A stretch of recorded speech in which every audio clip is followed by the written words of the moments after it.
Swayam Prabha. Digital India. Educated India.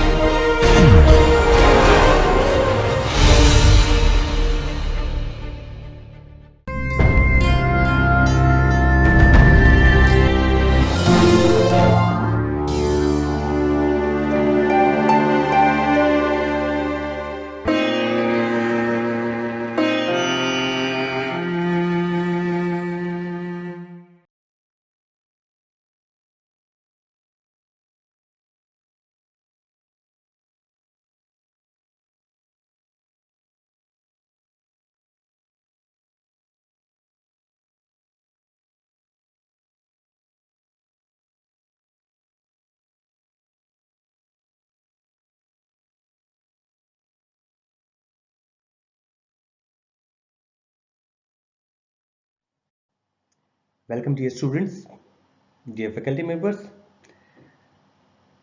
We were discussing about the parental dosage form. We discussed about their introduction, how they are having so many advantages, some limitations in our previous lecture.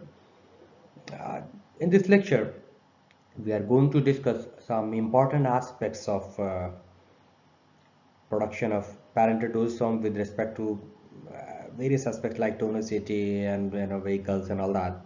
So let's discuss and let's start our discussion. After going through this lecture,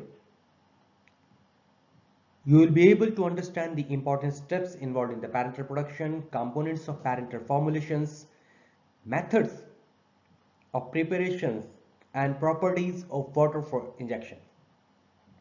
Importance of tonicity and methods of its determination we are going to discuss here.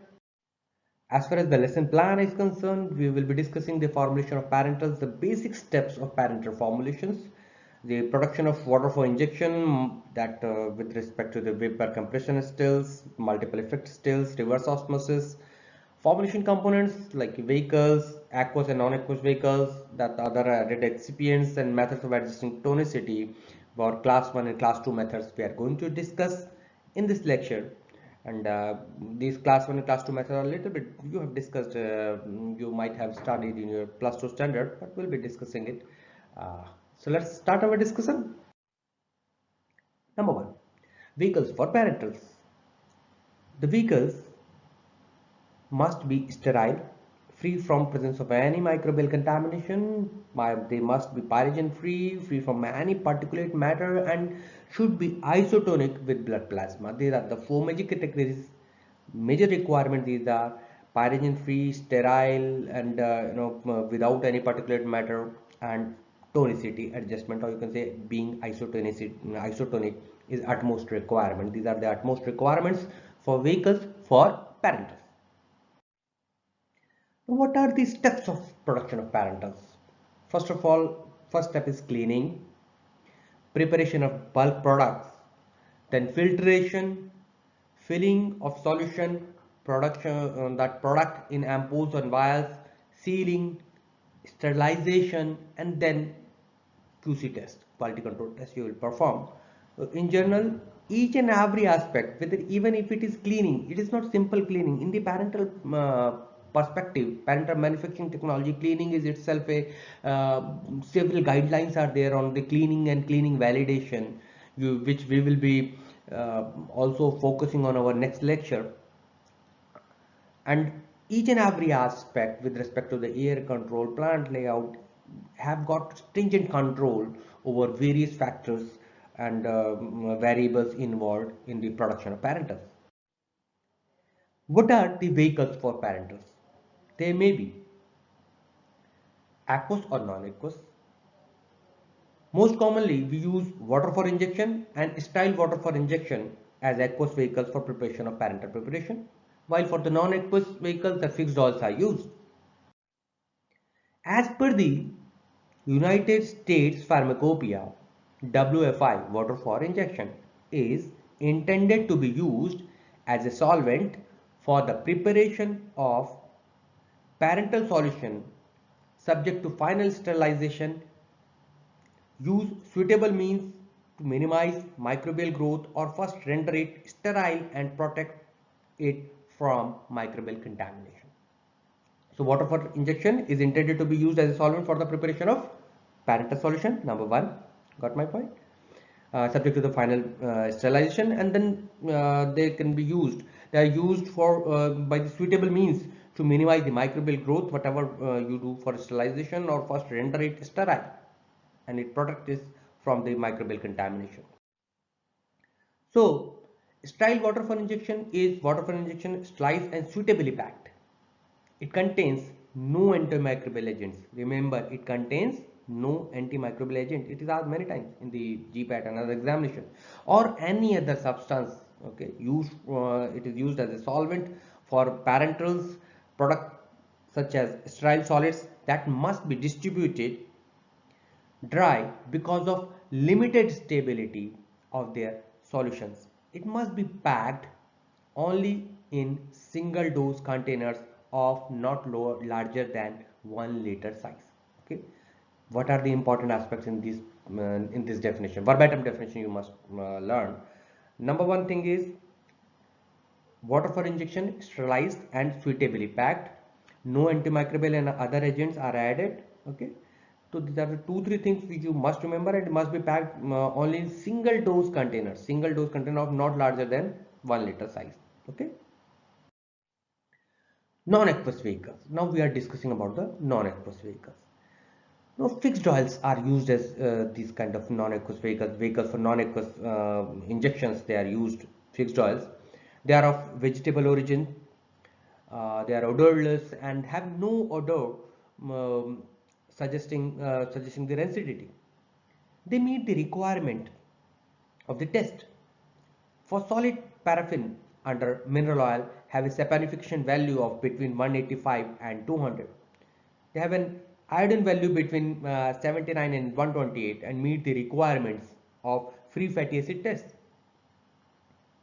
They must be it must be ensured that they exhibit no pharmacological action. Okay, they must be non-toxic, non-irritating, or a mixed aqueous solvent system may be necessary to stabilize drugs such as the barbiturates that are readily hydrolyzed by water, or to improve the solubility like in the case of digitoxin. So commonly used oils are corn oils, these are cottonseed oils, peanut oil, sesame oil.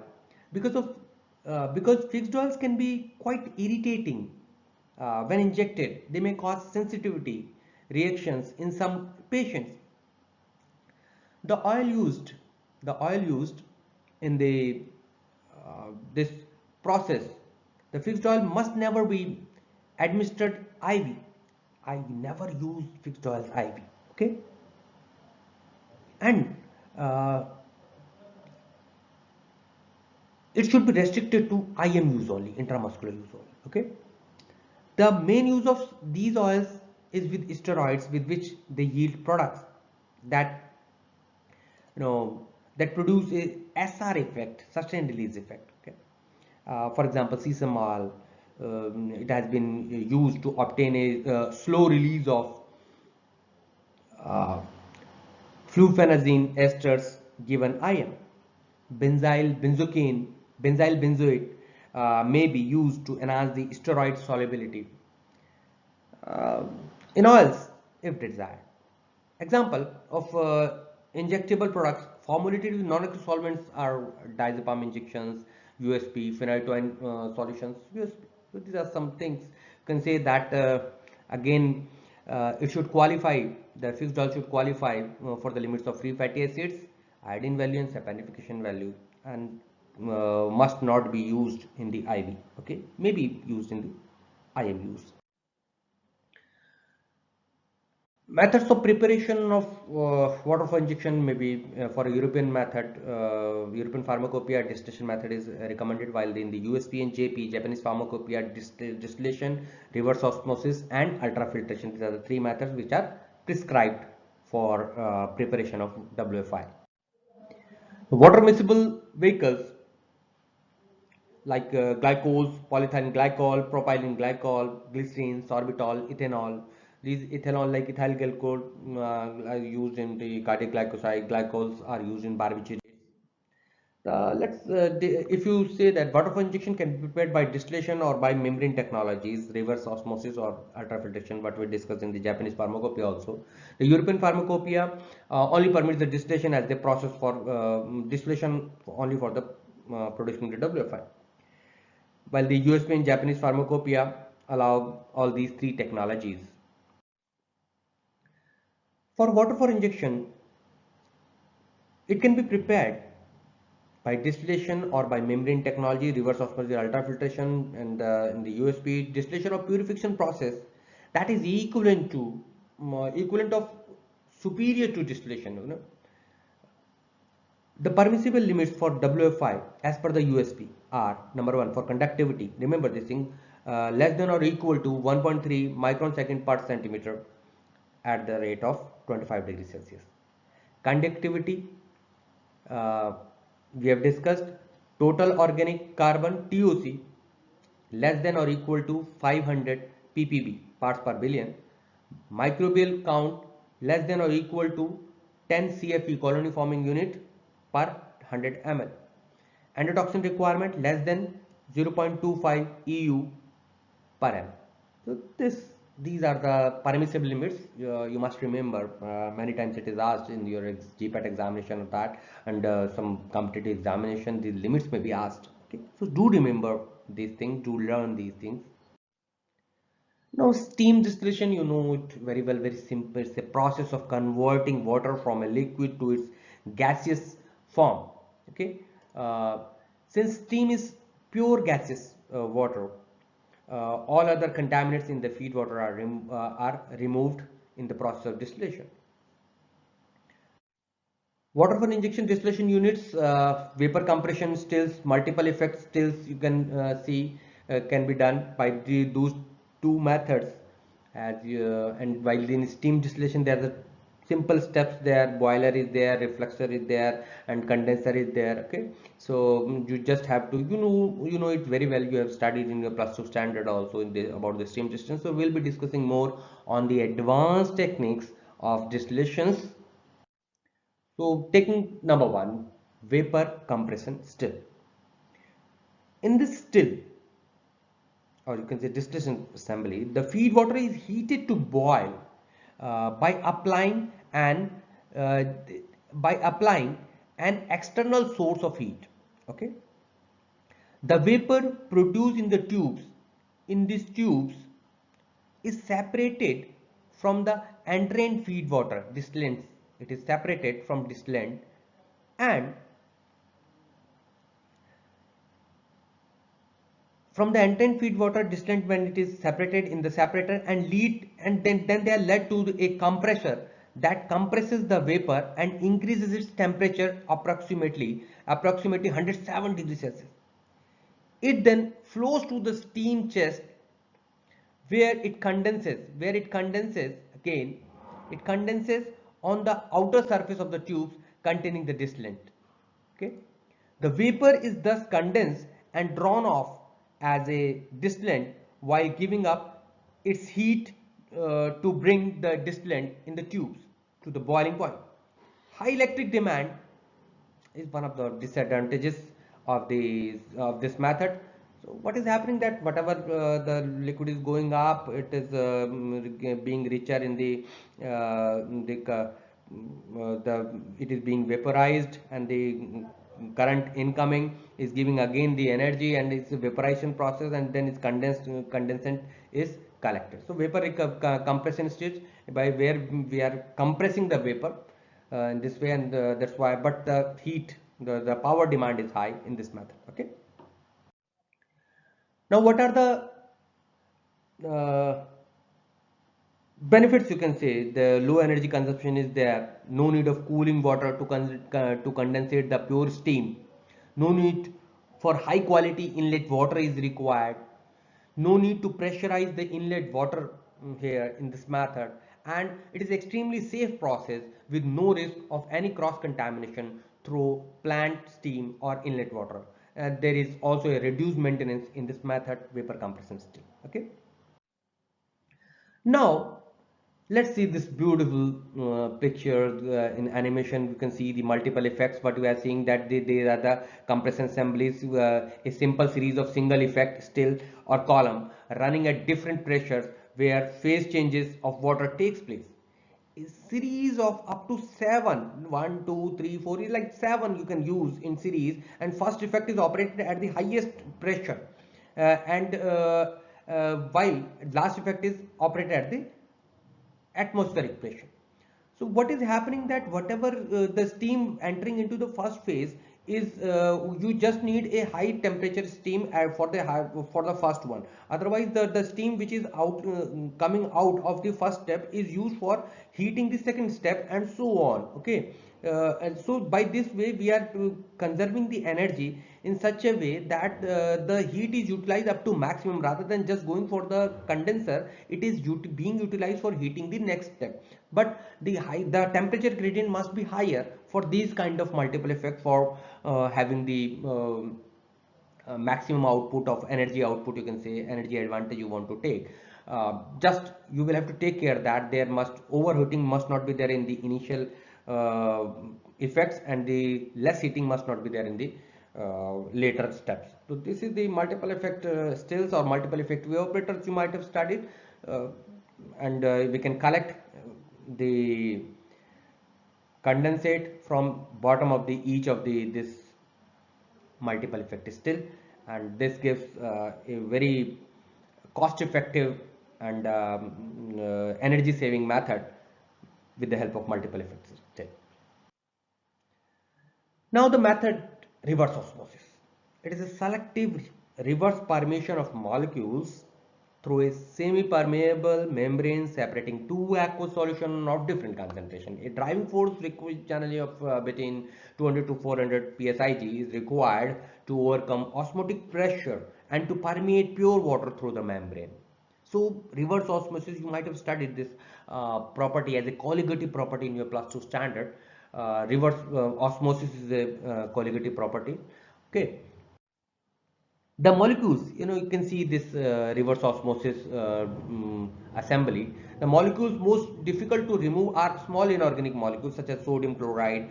Sometimes passages through the two membrane in series is used to increase the efficiency of removal of these small molecules and decrease the risk of structural failure of a membrane to remove other contaminants such as bacteria, pyrogen. What we are doing, we are taking the contaminants, whatever this with the help of reverse osmosis, semi-permeable membrane is there, and we can just filter it out, and that pure water can be collected. So this by this way, river RO, RO water purifier work on this same principle. RO membranes are these. What are the membranes which are used? Cellulose acetate or polysulfone coated with aromatic polyamides. Sometimes passages through two membrane series is used to increase the efficiency of removal of these small molecules. It also decreases the risk of structural failures of a membrane to remove the contaminants that we discussed in case of bacteria, in case of some bacteria and pyrogens. Now, friends, sometimes both RO and distillation systems, the reverse osmosis and distillation system, both are used together for developing the high quality water. Okay, since the raw water with greater impurities can contaminate the distillation unit and affect the operation of the still, the water is first run through the RO unit to eliminate contaminants. So with RO you give the pre-filtering and all that, and then you go ahead with the other stages. So this is the way, by using both the technologies, we can have the high quality water for your parental productions. Now the next method is ultrafiltration. It is a hydrostatic pressure forces a liquid against a semi-permeable membrane. In principle, ultrafiltration is not different from reverse osmosis, except in terms of size of the molecules, it retains. High molecular weight are retained here, and low molecular weight are passed in the ultrafiltration. Okay, it is little bit different from the RO. Now, what are the tests for water for injections? Number one, description. It should be acceptance criteria is clear, colorless, odorless liquid. Total organic carbon TOC should be not more than 500 ppb. We have discussed it. Remember, conductivity at 25 degrees Celsius. You just have to remember these things. Bacterial endotoxin less than 0.25 and total aerobic microbial content less than 10 CFU. Acetyl alkylity no red or blue color should be there, and the pH must be between 5 to 7. So these are the tests for water for injection. Acceptance criteria you must learn verbatim, or the permissible limits must be learned for exam point of view. Okay, now moving to a very important criteria, that is isotonicity. It is the most important criteria, most important parameter for parentals. Parental product should be isotonic with blood plasma as to avoid any pain, discomfort, swelling and contraction of blood cells. 0.9% of sodium chloride is said to be isotonic with the blood plasma and used as a standard in pharmaceutical preparations. Okay. Say for example, can you see here? These are the blood vessels. These are the blood vessels here, blood cells here, and three different solutions: hypotonic, isotonic, and hypertonic are there. Okay. See the fate when these blood cells RBCs enters into three different. You can see shrinkage is there in hypotonic solution. For infusion, the isotonicity, there is no change in these cells, and they become they are swollen. Enlargement is there in case of hypertonic solution. So you can see the fate of RBCs are different in the different isotonic solutions or different isotonic conditions. Okay, that's why we need to focus on the isotonicity when we are planning the parenteral dosage forms, and when for planning the formulation of parenteral dosage forms. Now, what are the methods by which we can adjust the tonicity? They are the two classes, class 1 and class 2 method. Class 1 method stands for freezing point diffusion, FPD, and sodium chloride equivalent method. While the class 2 method is White-Vincent method and Sproul's method. For freezing point depression, you remember your plus 2 standard colligative properties. Okay, we'll be adding any substance to lower the freezing point of solution to 0.52 degrees Celsius. That is the freezing point of blood plasma. So if you can maintain, if you can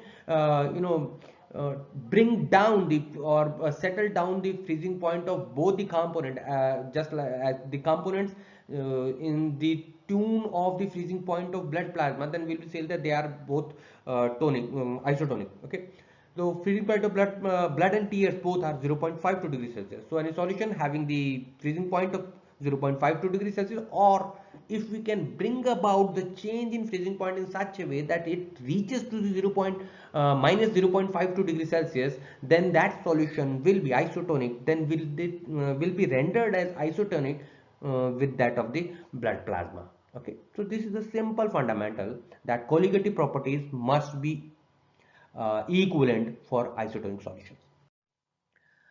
The formula for calculating the amount of adjusting substance to make isotonic solution is number 1, weight percent is equal to 0.52 minus A upon B. So 0.52 minus A upon B, where weight percent is concentration in gram for adjusting substance per 100 ml. Remember, per 100 ml. And A is freezing point depression of 1% unadjusted substance, and B is freezing point depression of 1% of adjusting substance by which we are going to adjust the isotonicity. Okay, take the example that how much sodium chloride is needed to render 100 ml of 1% solution of apomorphine hydrochloride isotonic. What is given? Freezing point depression of 1% NaCl is 0.58 degrees Celsius. Okay, freezing point depression of 1% drug is 0.08 degrees Celsius. This is given in your problem, say for example. So what will be the solution? So weight percent will be 0.52 minus A upon B, where A is 0.08. Okay, that's and then 0.58 is, and because adjusting substance is sodium, by the addition of sodium chloride you are going to adjust the isotonicity. So that's why the FP diffusion of will be this of sodium chloride 1% will be in the denominator. Okay, so 0.52 minus 0.08 upon 0.58 will be 0.76%. So 1 gram of drug and 0.6 gram of sodium chloride we will mix and make up the volume to 100 ml. It will give the isotonic solution. Hope you have got the answer. Okay? It's simple calculation. Just remember that adjusting substance freezing point must be in denominator. Remember this thing. This is a tip for you. Now, second method is sodium chloride equivalent method. E method we call it. Capital E we denote. It is the amount of sodium chloride that is equivalent to. It means it has the same osmotic effect as 1 gram of drug. Okay. This method first uses to calculate eNaCl. We will calculate the eNaCl, that NaCl equivalent you can say. Then calculate the amount of sodium chloride to reach the 0.9%. Okay, step 1, eNaCl value is generally given to you for that particular case, and if it is not given, it can be calculated by using eNaCl is equal to 17L-iso into drug upon molecular weight of drug, where L-iso, what is L-iso? It is a constant factor based on isotonic concentration of drug molecule. Okay. In this step 2, first is eNaCl you have calculated. Now calculate the amount of sodium chloride to reach 0.9%. Weight percent is equal to 0.9 minus drug percent into eNaCl. Okay. Drug percent is weight of drug in gram per 100 ml. eNaCl, you know it, sodium chloride equivalent weight to 1 gram of drug, and 0.9% isotonic 0.9 is isotonicity of the isotonic percent concentration of sodium chloride to blood plasma. It's a simple thing. Okay. So you know by this way, in these two steps you can calculate the weight percent required. Just take an example that calculate the amount of sodium chloride needed to adjust 3% drug X, and it is having eNaCl of 0.12. So generally eNaCl is given in this kind of problem. So percent weight is equal to 0.9 upon drug percent into eNaCl. This is the formula. We will put here eNaCl value, here drug percent 3. Okay, 0.9 minus 3 into 0.12, 0.454 gram of NaCl. It means 3 gram of drug and 0.4 gram of sodium chloride should be added to 100 ml of water to make isotonic solution. This is the simplest way I can explain you, and eNaCl is generally given, so don't worry about that. White-Vincent method. Now moving to the White-Vincent method. In the White-Vincent method, it involves the addition of water to drug to make it isotonic and addition of isotonic vehicle to bring solution to the final volume. So V, that volume of water, is equal to W, that is weight of drug, into eNaCl into 111.1, triple 1.1. It is obtained from 100 upon 0.9 actually. Okay. Take the example.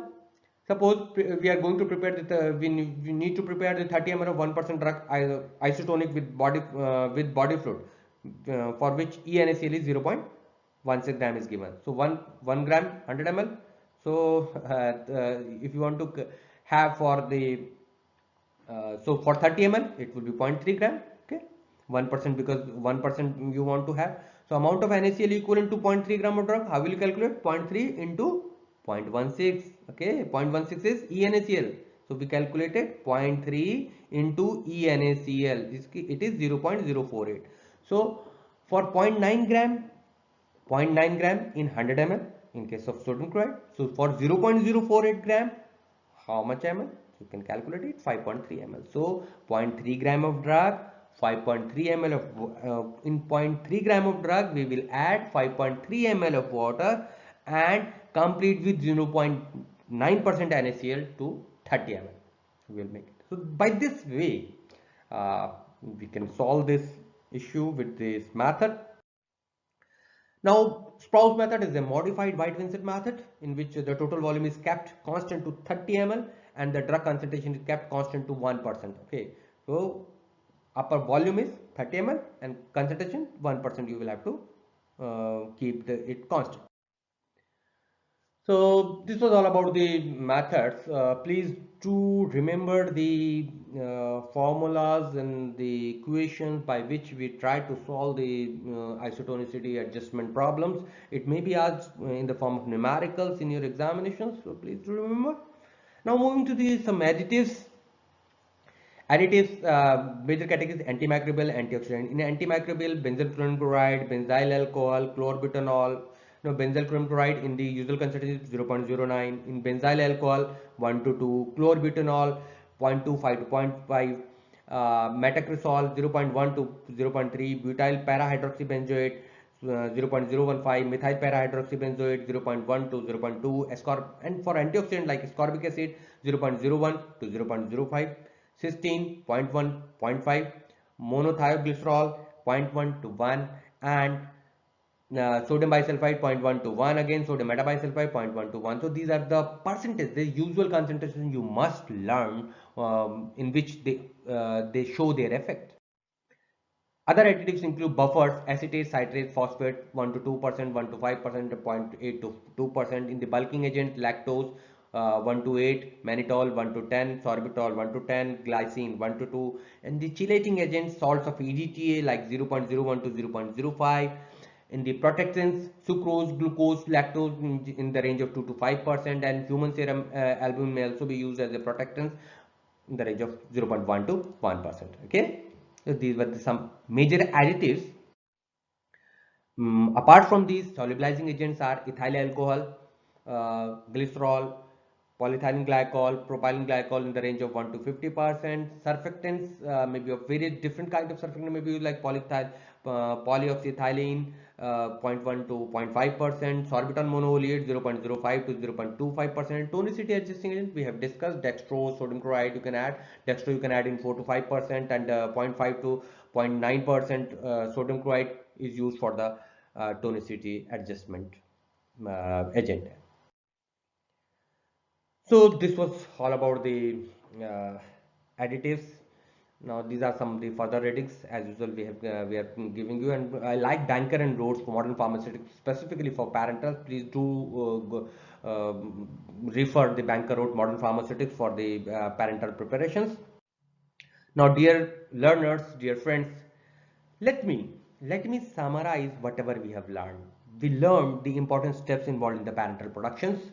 That what are the important steps from right from the cleaning to the packaging. Okay, what are the components of parental formulations we studied, and the methods of preparation and properties of water for injection. That water for injection is for different pharmacopoeia, distillation, reverse osmosis, ultrafiltration, and these are the methods which are used, like vapor compression stills, and these are the for the distillation methods, steam distillation, vapor compression method, and multiple effect still. We discuss these stills, how they perform, how they work. That in the vapor compression still the energy demand is high, while in the multiple effect still are most cost effective one, provided you control the temperature gradient and pressure gradient in a wonderful way. And you must remember the multiple effects still. We have discussed that thing, that in series you can add the effects. Okay, and then we discussed the tonicity adjustment method, the class 1 and class 2 method. In class 1 method, in the freezing point difference and depression method, we discussed sodium chloride method, we discussed. Okay, remember the math, the equation 0.52 into a 0.52 minus a upon b. Okay, all and then the method, what was the class 2 method? White-Vincent method and Sproul method. So remember these methods and calculations, how simple calculations are there. Just you need to remember the formula by which you are going to calculate the amount of tonicity adjustment agent which is to be added, and how much amount of drug is to be added for to make it isotonic with the blood plasma. And then we studied various additives, and remember the classes of additives, the examples you must learn along with their operative and in general percentage in which they are used, because in general percentage only they work best. Otherwise it would be very typical to have the desired effect. Okay, even if it is in the parental, even a simplest or the minute quantity of a additive may alter the composition entirely. Okay, so we have gone through these various aspects, so please practice them and refer the definitions of and the limits we have discussed, especially for the water for injections. What were the passable limits there, methods adapted for water for injections, the name of methods, equations. These 3-4 things I'm leaving it for you to remember these limits, equations of tonicity adjustment methods, their name, equations, possible limits of water flow injection, and the method for the production of water flow injection. So, and some concentration, these tables you learn. Okay, 4-5 things. So far, thanks for being with us. Happy learning. We will come with more lectures on parentals in the coming days. Thank you.